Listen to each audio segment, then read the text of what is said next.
Quand on parle de notre réalité, il y a une confusion.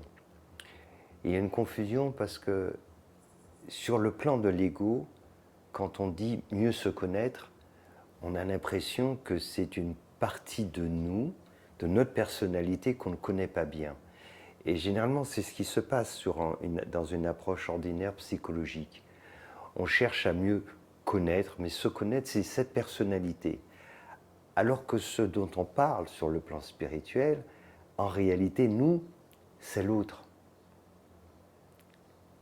Et c'est ça qui est la grande confusion. C'est-à-dire qu'on ne peut pas arriver à mieux se connaître en tant qu'ego, ça n'a pas de sens, c'est parce que l'on recherche.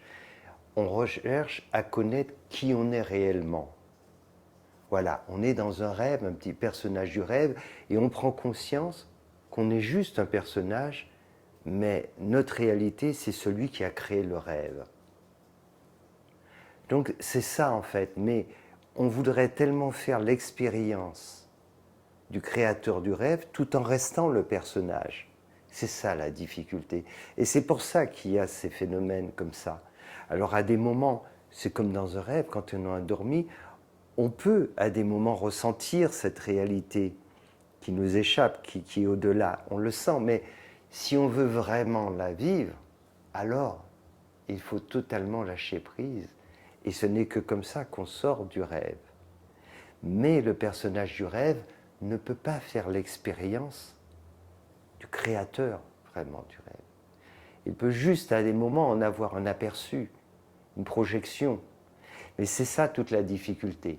On voudrait aller toujours plus loin et finalement, sans s'en rendre compte, on voudrait qu'à un moment donné, ça y est, je m'éveille. Sauf que si on s'éveille, il n'y a plus personne pour le dire. L'ego ne peut pas le dire. Quand on sort de notre sommeil, c'est plus le personnage dans lequel on était, qui était notre personnage du rêve, qui est en train de dire « je me suis réveillé ». Tu vois ce que je veux dire? Le personnage du rêve, il ne peut pas dire « je me suis réveillé ». Non.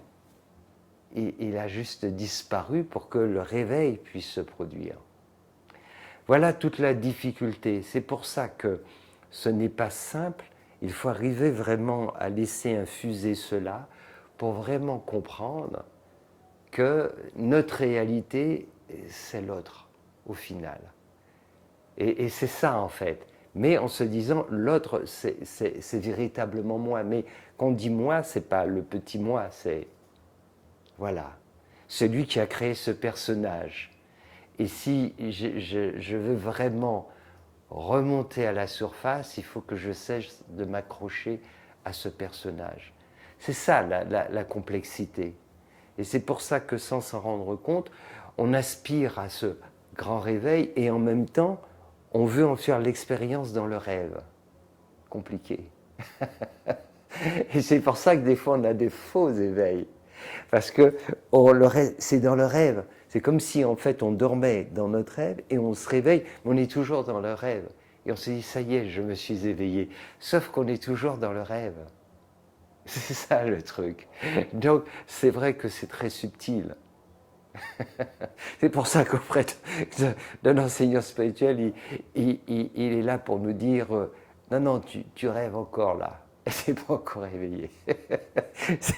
Donc ça nous aide des fois, parce que parfois on a vraiment l'impression qu'on y est, sauf qu'on n'y est pas encore, mais on est sur le chemin.